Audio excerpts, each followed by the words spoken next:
You like do some little nude shower scene in some cheesy film that's shot on video in some guy's basement, and then you're a scream queen. No! I thought you.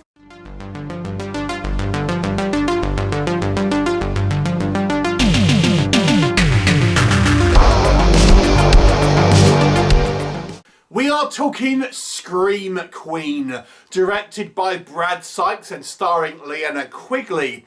Now this is being released by the company Visual Vengeance on a kind of special edition Blu-ray, and they've asked me to review it, but I should point out I'm just reviewing the film rather than the actual kind of Blu-ray release, so to speak, because they've literally just sent me a screener link, so I'm not actually, I don't actually have the physical Blu-ray. So, Scream Queen was actually made in 1998. It had a limited release in 2002, but now a kind of more general release in 2023. And it's considered as effectively a kind of lost Linnea Quigley movie. And it's a kind of a low-budget shot-and-video film that is effectively a kind of retelling, so to speak, of the 10 Little Indians kind of style story. A film that they actually do reference in this one. So we have Linnea Quigley playing a scream queen who is doing this particular kind of film, and there's problems on set. She effectively walks off, and she gets in her car and decides to quit the project, but her car explodes and she is thought to be dead, although there's no body ever recovered. A year or so later, everyone involved in the film is invited to a mysterious meeting where we find out that, you know, they've all been brought there to effectively star in a new project that is going to pay them big bucks, and they've effectively got to stay in this house kind of Big Brother style, and there is a masked killer who is cutting a swathe through them one by one. What will happen? You'll have to watch the movie and find out. So let's discuss what I think works in this film. So it's a low budget movie, obviously, actually made in '98. So this is a really 90s film for for all intents and purposes. One of the kind of the things I did like about this movie is the kind of like the peek behind the curtain, so to speak, of the B-movie, independent kind of film sort of sequences, so to speak. It's knowingly kind of mocking the filmmaking process, and there's a couple of funny instances where if you are a fan of kind of, B-movies, in the independent kind of horror film circuit, things like that, you'd appreciate it. For example, there's Linnea Quigley's character, when there's a kind of like they stop filming in this particular sequence at the beginning of the movie, she says a line that says something along the lines of, "This wouldn't happen in a Fred Olen Ray movie," and I think, wow, only kind of B-movie fans will kind of understand, that, because they won't know who Fred Olen Ray is. So there's lots of kind of fun little references and sort of like, nods and winks to the kind of like that indie horror, that kind of schlocky kind of B-movie style of aesthetics. And there's all sorts of, I mean, we have these kind of people that go to this kind of like this Big Brother style house. We've got the director, the special effects guy, the supporting lead actress, things like that.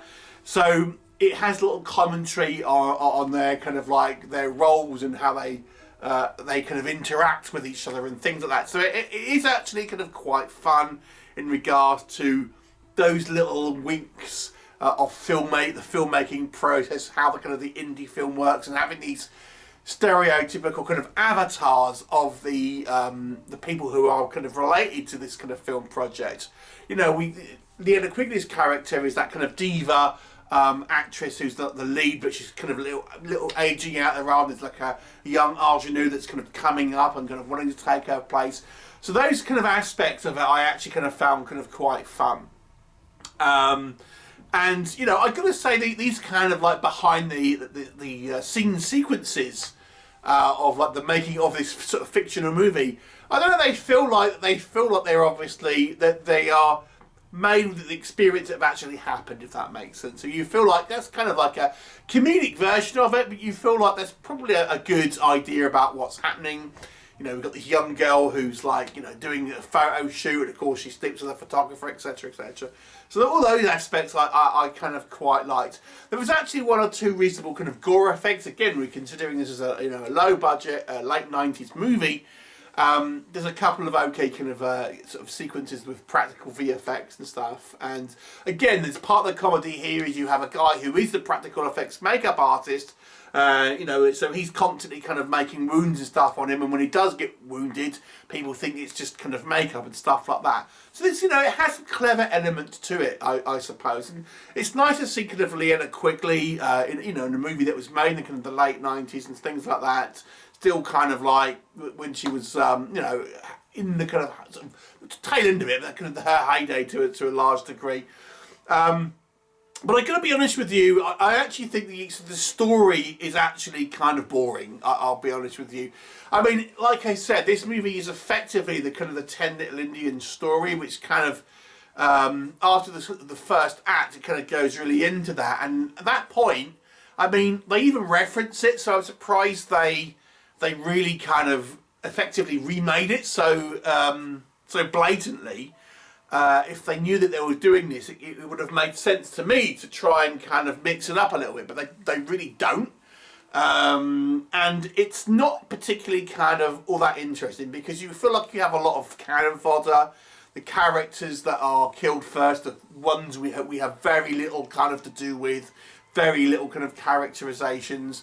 And although there is a couple of kind of like okay kind of VFX in regards to practical effects, there isn't that much. There's not that much of it. When it's done okay, but there isn't a huge amount of it. And largely, I think some of the kills could have been a little bit more elaborate and things like this. I mean, it's meant to be like somewhat of a mystery, but it's like it really isn't a mystery at all. Which kind of really deflates the narrative out of it. And then we have to kind of acknowledge the fact that this is obviously a shot and video movie made in the kind of the late 90s, and it obviously looks like that. And one of the things that I found the most troubling with it, so to speak, is the sound quality. And again, I watched this on a screen and not the Blu-ray version of it, so this is all I'm basing it on. But there's a lot of times where the music is drowning out the kind of the dialogue, and you just can't hear what people are sort of saying and things like that. So the audio levels to me were a little bit kind of messy, and again, it might be different on the actual kind of Blu-ray, but for the screener I got, it was difficult to understand some kind of lines of kind of dialogue here. And ultimately, what I think is quite a fun sort of setup is ultimately kind of squandered, to be honest with you, and becomes very generic, very dull, and kind of very predictable, with characters that, I mean, the only kind of characters you know who get the development, the ones that are going to last to the end. Everyone else is effectively cannon fodder and kind of like, you know, doesn't really have anything interesting to do. So it was really, to be honest with you, quite a chore. Once we kind of got out the kind of the fun little kind of like, you know, winks and nudges about the industry stuff, I actually found the kind of the main storyline incredibly kind of tedious.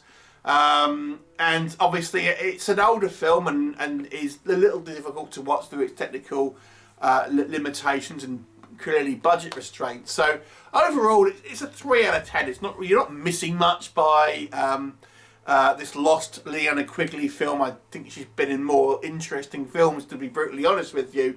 But there you go. So 3 out of 10 for me. Would you see this one? Have you seen it? Please leave me a comment, and I'll look forward to seeing you next time.